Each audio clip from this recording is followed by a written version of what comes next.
Good morning மக்களே. இன்றைக்கி நம்ம எப்படி ப்ரௌனி மைக்ரோவேவ் ஓவனில் சிம்பிளாக செய்கிறதுன்னு பார்க்கலாம். அதுக்கு நான் எடுத்திருக்க பொருட்கள் 250 கிராம் டார்க் சாக்லேட், 500 கிராம் மைதா, vanilla essence, 100 gram brown sugar, 100 gram cocoa powder, 100 gram butter. இதெல்லாம் வச்சு மட்டுமே நம்மளால் சிம்பிளாக ஸ்பாஞ்சியாக டேஸ்டியாக ப்ரௌனி செய்ய முடியும். வாங்க இப்போ நம்ம அதை எப்படி செய்கிறதுங்கிற பார்க்கலாம். அதுக்கு முதல்ல டார்க் சாக்லேட்டை நல்லா பொடி பொடியாக கட் பண்ணி எடுத்துக்கோங்க. நம்ம எடுத்து வச்சுருக்க பட்டரையும் டார்க் சாக்லேட்டையும் டபுள் பாயிலிங் மெத்தடில் நம்ம அதை மெல்ட் பண்ணி எடுத்துக்கலாம். அதுக்கு ஸ்டவ் ஆன் பண்ணிட்டு உங்களுக்கு தேவையான அளவு தண்ணி ஊற்றி ஒரு பாத்திரத்தில் தண்ணி வச்சு நல்லா பாயில் பண்ணிக்கோங்க. தண்ணியை நல்லா கொதிக்க விட்டுக்கோங்க. தண்ணி நல்லா இப்போ கொதிச்சிட்ருக்கு. இப்போ நம்ம எப்படி டபுள் பாயிலிங் மெத்தட் பண்ணுறதுன்னு பார்த்துடலாம். அதுக்கு ஒரு பாத்திரம் எடுத்து நம்ம டபுள் பாயிலிங் மெத்தடுக்கு வச்ச அந்த பாத்திரத்து மேலே வச்சு அதில் டார்க் சாக்லேட்டும் பட்டரும் ஆட் பண்ணிடுங்க. அதுக்கு நம்ம எந்த தண்ணியுமே ஆட் பண்ண தேவையில்லை. பட்டரே நம்மளுக்கு டார்க் சாக்லேட்டை உருக்கி கொடுத்துரும். முக்கியமான விஷயம், நம்ம கீழே வச்சுருக்க பாத்திரத்துக்கும் மேலே வச்சுருக்க பாத்திரத்துக்கும் எந்த கேப் இல்லாத மாதிரி வச்சுருங்க.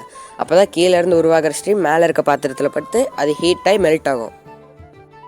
இப்போ பட்டரும் சாக்லேட்டும் நல்லாவே மெல்ட் ஆகிட்டுருக்கு. மெல்ட் ஆனதுக்கப்புறம் பார்க்கலாம். நம்ம பட்டரும் டார்க் சாக்லேட்டு நல்லாவே மிக்ஸ் ஆகி மெல்ட் ஆகிடுச்சு. இந்த அளவுக்கு நல்லா தண்ணி பதத்துக்கு மெல்ட் ஆக்கி வச்சுக்கோங்க. மெல்ட் ஆனதுக்கப்புறம் இதை நல்லா கூல் பண்ணிக்கோங்க. அதை அங்கே கூல் ஆகிட்டு இருக்கிறதுக்குள்ளே நம்ம இங்கே கேக்குக்கு ரெடி பண்ணிடலாம். அதுக்கு முதல்ல 3 முட்டையை உடச்சி ஒரு பாத்திரத்தில் சேர்த்துக்கோங்க. அது அங்கே கூல் ஆகிட்டு இருக்கிறதுக்குள்ளே நம்ம இங்கே கேக்கு ரெடி பண்ணிடலாம். அதுக்கு முதல்ல 3 முட்டையை இந்த மாதிரி நல்லா உடச்சி உள்ளே ஓடு எதுவும் உழுகாத மாதிரி ஆட் பண்ணிக்கோங்க. கொஞ்சம் பெரிய பாத்திரமாகவே எடுத்துக்கோங்க. நம்ம ஆட் பண்ண வேண்டியது நிறையா இருக்குது. இப்போ நம்ம இங்கே உடச்சி வச்சுருக்க முட்டையை விஸ்கை வச்சோ இல்லை பிளெண்டரை வச்சோ நல்லா பிளெண்ட் பண்ணி எடுத்துக்கோங்க. உங்கள் கிட்டே எது இருந்தாலும் பரவாயில்ல, அதை வச்சு நல்லாவே பிளெண்ட் பண்ணிக்கோங்க. முட்டை நல்லா கலங்குற அளவுக்கு பிளெண்ட் பண்ணி எடுத்துக்கோங்க.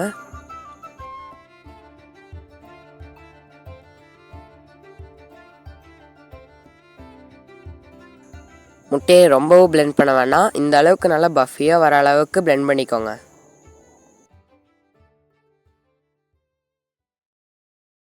இப்போ நம்ம பிளெண்ட் பண்ணி வச்சுருக்க முட்டை கூட ப்ரௌன் சுகர், அதுக்கப்புறம் ஒயிட் சுகரை ஆட் பண்ணி எடுத்துக்கோங்க.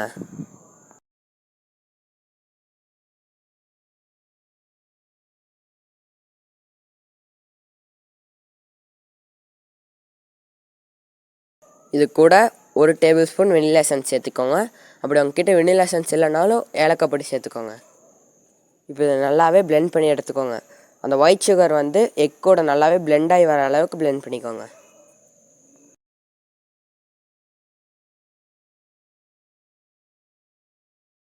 நீங்கள் நல்லா பிளெண்ட் பண்ணியிருந்தீங்கன்னா இந்த அளவுக்கு கலர் மாதிரி வரும். இந்த அளவுக்கு நீங்கள் பிளெண்ட் பண்ணிட்டீங்கன்னாவே போதும்.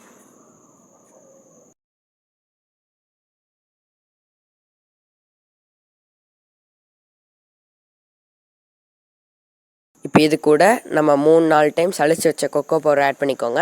நீங்கள் அப்படி கொக்கோ பவுடர் சலிக்காமல் ஆட் பண்ணிங்கன்னா அதுக்குள்ளே குட்டி குட்டி கட்டிலாம் நம்ம கேக்கை ஸ்பாயில் பண்ணிடும். இதையும் நல்லாவே கலக்கி எடுத்துக்கோங்க. நீங்கள் இதுக்கப்புறம் பிளெண்டர் போட்டு பண்ண தேவையில்லை. இதுக்கப்புறம் நீங்கள் நார்மல் விஸ்கே வச்சு பண்ணிக்கலாம்.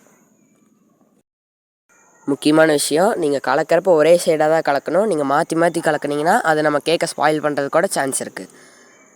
இந்த அளவுக்கு நல்லா வர அளவுக்கு நீங்கள் கலக்கிக்கோங்க.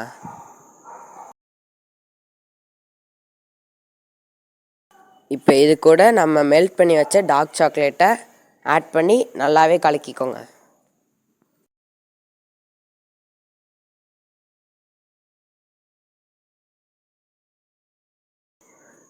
அது நல்லா கலக்கினதுக்கப்புறம் 100 கிராம் மைதா எடுத்து நல்லா சளிச்சு எடுத்துக்கோங்க.